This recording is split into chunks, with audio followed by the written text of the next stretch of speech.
Bueno, la conferencia en la que estamos participando se trata de fronteras desde un ángulo antropológico, y lo que conversé ayer en la presentación fue un resumen del tipo de abordaje que yo he estado desarrollando desde hace ya casi como 20 años en geografía cultural, enfocado específicamente al tema de fronteras, la relación entre fronteras y procesos de diferenciación social. Bueno, el trabajo que hice no era específicamente sobre la frontera norte, aunque he trabajado bastante sobre la historia de esta frontera. Más bien traté de presentar algunos conceptos más generales y algunos métodos más generales para abordar el tema de la frontera desde un punto de vista sociológico, antropológico e histórico. Por ejemplo, uno de los temas sobre los que estuve hablando tiene que ver con lo que se llama zonas de contacto o encuadres de contacto. Esto tiene que ver con el análisis de en qué tipo de relaciones sociales entra en un momento dado el tema de la frontera para diferenciar entre lo extranjero y lo nacional. Lo interesante de este tipo de interacción y este marco es que meten la frontera a operar en una relación social independientemente de dónde está físicamente la frontera. O sea, nosotros frecuentemente pensamos en la frontera exclusivamente como la línea divisoria internacional, ¿no? En realidad la relación fronteriza puede operar en cualquier parte del territorio nacional, a través de, por ejemplo, cosas como lo que en inglés llaman checkpoints. Déjeme darle un ejemplo. Cambió la ley respecto de los inmigrantes indocumentados en los estados de Alabama, por ejemplo, recientemente, o Arizona. Esos cambios de ley significan que en un momento dado, si uno es un inmigrante indocumentado y quiere ir a matricular a un hijo en la escuela puede convertirse en un punto en donde se activa la relación fronteriza. Y esa escuela puede estar en Alabama, lejísimos de la frontera de México con Estados Unidos, o puede estar en Nueva York. Bueno, Nueva York felizmente no tiene esa ley, pero digamos, la relación fronteriza puede ser activada en cualquier parte del territorio nacional. Entonces, una de las cosas en las que me enfoqué en el análisis de ayer era justamente en eso, cómo la frontera no es solamente un lugar o una línea, sino que es también una relación que puede ser activada en cualquier parte del territorio. Las relaciones son particulares, efectivamente, pero la dinámica social, económica y política que genera esas condiciones sí puede ser analizada de una forma más abstracta. Entonces, en verdad es cierto que si uno va a analizar la frontera en Tijuana, es distinto, la frontera de México con Estados Unidos en Tijuana es distinto que analizarla, por ejemplo, en la ciudad de Nueva York, donde yo vivo, en donde hay una gran población mexicana, y en donde también operan fronteras mexicano-americanas, ¿no? Operan también en Nueva York, operan de una forma muy distinta de lo que operan en Tijuana o de lo que operan en San Diego. Entonces, es verdad que hay una particularidad y especificidad a la que uno siempre tiene que estar atento, pero mi esfuerzo en la presentación de ayer fue a teorizar un poco más el tipo de dinámica económica, política y social que uno tiene que tomar en cuenta para poder relacionar esas especificidades, para que no nos quedemos siempre atorados en lo específico. Es decir, el chiste en el análisis antropológico es siempre poder especificar de modo que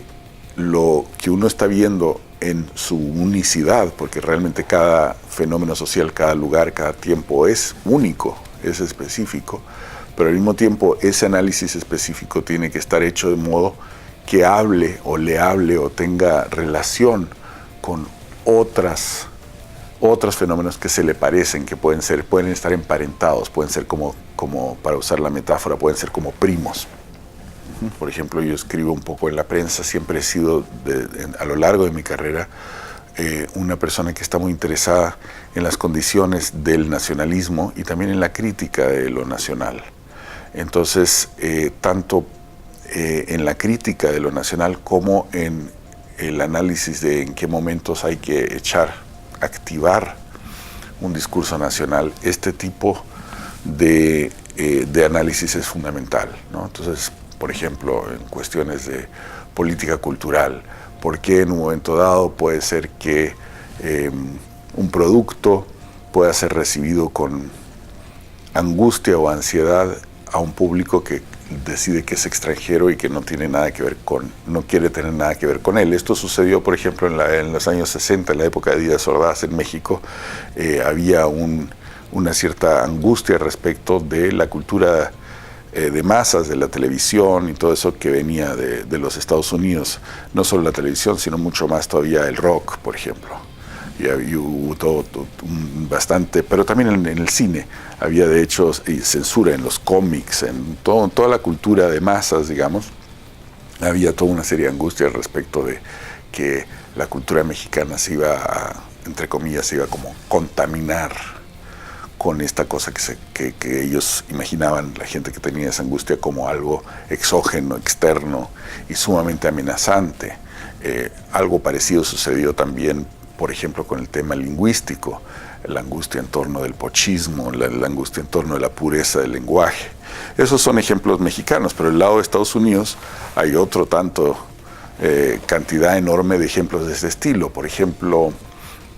los Minutemen llamados, ¿no? Que son estos grupos de vigilantes que se dedican a patrullar la frontera de Arizona con Sonora, y que se imaginan a sí mismos como grandes defensores de la patria del lado de Estados Unidos, porque quieren impedir que Estados Unidos sea invadido, entre comillas, por mexicanos y por centroamericanos. Bueno, pues el análisis antropológico de la situación de estos señores, que casi siempre son señores, hay algunas señoras, pero la mayoría son señores, va mostrando de dónde vienen esas angustias. La mayor parte de esas personas, por ejemplo, no son de Arizona, ni son de la frontera. Son gente que se crió tal vez en Detroit o en Vermont, lugares realmente muy distantes, y que han estado pasando una serie de circunstancias existenciales que le atribuyen a un cambio nacional que les da una angustia en torno a la frontera, y la quieren patrullar de un modo parecido a lo que hacía en la época de Díaz Ordaz con esto del rock, ¿no? En donde de pronto los Beatles eran casi una amenaza para la dignidad nacional, ¿no? El pelo largo era una cosa que iba a corromper toda la cultura mexicana, cosas así. Entonces, a mí me interesa mucho ese aspecto del problema, pero de hecho es un problema que tiene muchísimas ramificaciones, incluso a nivel de las políticas de migración, las actitudes hacia políticas educativas, políticas lingüísticas, en fin, hay bastantes posibles aplicaciones. Nada más que fue un gusto venir aquí al Colegio de la Frontera Norte, que bueno, he seguido yo el desarrollo de esta institución desde que nació, de hecho, porque antes de trabajar en Estados Unidos trabajaba yo en el Colegio de México, y recuerdo todavía la época en que se fundó esta institución, que he seguido siempre con mucho interés, y que pienso que estamos en un momento histórico en el tema de la frontera, y de esta frontera específicamente, de la frontera de México con Estados Unidos, que es una frontera tan dinámica, la más dinámica del mundo, como todo el mundo dice. Estamos en un momento donde creo que hacer algo de trabajo etnográfico, hacer algo de trabajo antropológico que se fije en lo que la gente realmente está haciendo y lo que realmente está diciendo, es más importante tal vez que nunca, porque la cantidad de estereotipos y de prejuicios respecto de lo que es la relación, lo que la gente cree que sabe sobre la relación de México y Estados Unidos, está realmente fuera de relación con lo que realmente la gente está viviendo y pasando. Y yo pienso que eso es el caso tanto del lado de Estados Unidos como del lado de México, por lo cual me parece que esta institución en particular tiene una misión a nivel de la discusión pública en México, desde luego también en Estados Unidos, y que esa misión pasa mucho por dar un espacio y un apoyo a la investigación etnográfica. Creo que es un tema que hay que notar en este momento y que hay que apuntalar. No es No es un buen momento para imaginar que ya entendemos por qué migra la gente, por qué la gente manda o no manda remesas, cuáles son las relaciones familiares o de parentesco que se están formando gracias a la migración internacional, cuáles son las razones y de las reacciones sociales, políticas, culturales a la presencia mexicana en los Estados Unidos y viceversa. En fin, no estamos en un momento como para aguantar tanto estereotipo y tanto prejuicio. Estamos en un momento de mucho cambio, en el que ha habido mucho cambio, y vale mucho la pena que la discusión parta de una mirada a la realidad. Esa mirada a la realidad la puede dar en este momento una antropología, una etnografía, una sociología, una historia, y por eso me interesó venir